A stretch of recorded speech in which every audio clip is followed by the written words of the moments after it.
सीतारामचन्द्राभ्यां नमः।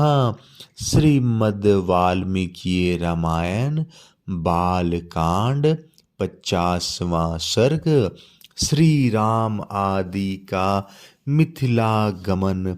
राजा जनक द्वारा विश्वामित्र का सत्कार तथा उनका श्री राम और लक्ष्मण के विषय में जिज्ञासा करना एवं परिचय पाना। तदंतर लक्ष्मण सहित श्री राम विश्वामित्र को आगे करके महर्षि गौतम के आश्रम से ईशान कोण की ओर चले और मिथिला नरेश के यज्ञ मंडप में जा पहुँचे। वहाँ लक्ष्मण सहित श्री राम ने मुनि श्रेष्ठ विश्वामित्र से कहा, महाभाग, महात्मा जनक के यज्ञ का समारोह तो बड़ा सुंदर दिखाई दे रहा है।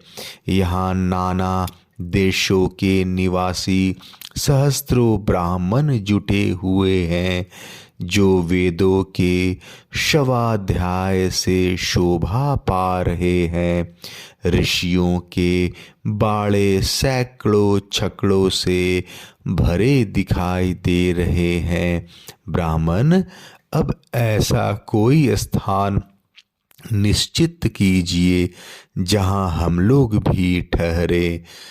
श्री रामचंद्र जी का यह वचन सुनकर महामुनि विश्वामित्र ने एकांत स्थान में डेरा डाला, जहां पानी की सुविधा थी।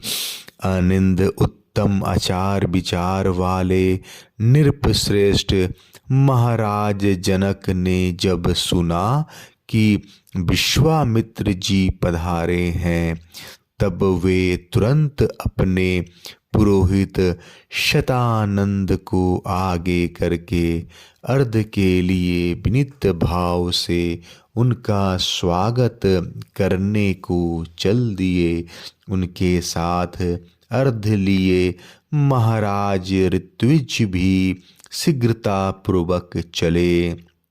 राजा ने विनीत भाव से सहसा आगे बढ़कर महर्षि की आगवानी की तथा धर्मशास्त्र के अनुसार विश्वामित्र को धर्मयुक्त अर्घ समर्पित किया। महात्मा राजा जनक की वह पूजा ग्रहण करके मुनि ने उनका कुशल समाचार पूछा तथा उनके यज्ञ की निर्बाध स्थिति के विषय में जिज्ञासा की। राजा के साथ जो मुनि उपाध्याय और पुरोहित आए थे, उनसे भी कुशल मंगल पूछकर विश्वामित्र जी बड़े हर्ष के साथ उन सभी महर्षियों से यथा योग्य मिले। इसके बाद राजा जनक ने मुनिवर विश्वामित्र से हाथ जोड़कर कहा, भगवन, आप इन मुनीश्वरों के साथ आसन पर विराजमान होइए। यह बात सुनकर महामुनि विश्वामित्र आसन पर बैठ गए। फिर पुरोहित ऋत्विज तथा मंत्रियों सहित राजा भी सब ओर यथा योग आसनों पर विराजमान हो गए। तत्पश्चात राजा जनक ने विश्वामित्र की ओर देख कर कहा, भगवन, आज देवताओं ने मेरे यज्ञ की आयोजना सफल कर दी। आज पुण्य चरणों के दर्शन से मैंने यज्ञ का फल पा लिया। ब्राह्मण, आप मुनियों में श्रेष्ठ हैं। आपने इतने महर्षियों के साथ मेरे यज्ञ मंडप में पदार्पण किया, इससे मैं धन्य हो गया। यह मेरे ऊपर आपका बहुत बड़ा अनुग्रह है।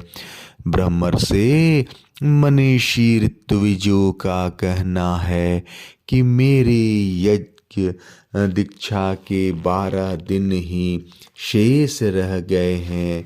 अतः कुशिक नंदन 12 दिनों के बाद यहाँ भाग ग्रहण करने के लिए आए हुए देवताओं का दर्शन कीजिएगा।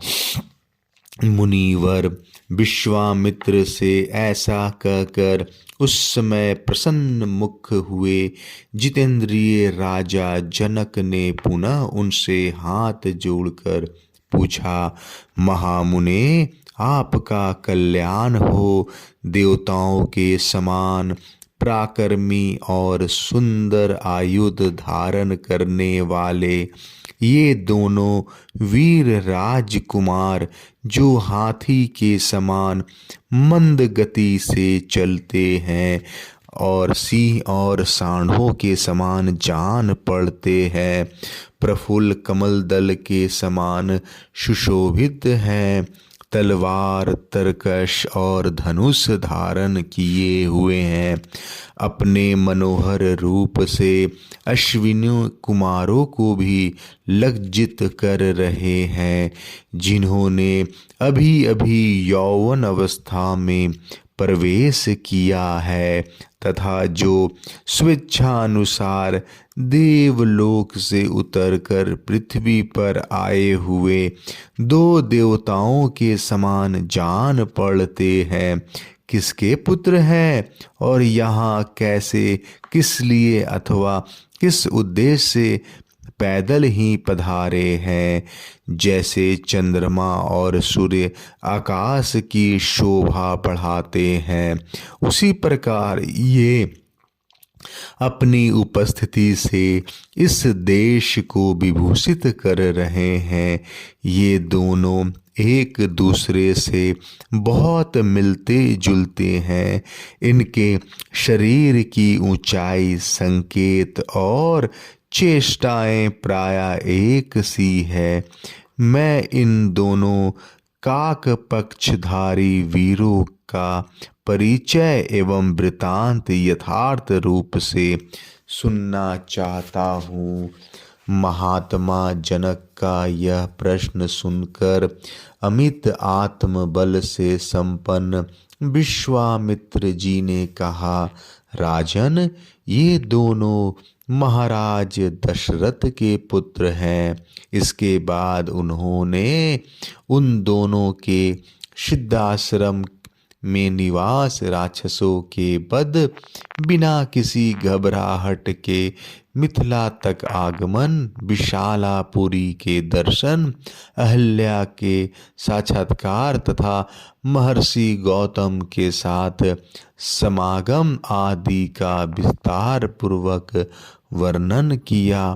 फिर अंत में यह भी बताया कि ये आपके यहाँ रखे हुए महान धनुष के संबंध में कुछ जानने की इच्छा से यहाँ तक आए हैं। महात्मा राजा जनक ये बातें निवेदन करके महातेजस्वी महामुनि विश्वामित्र चुप हो गए।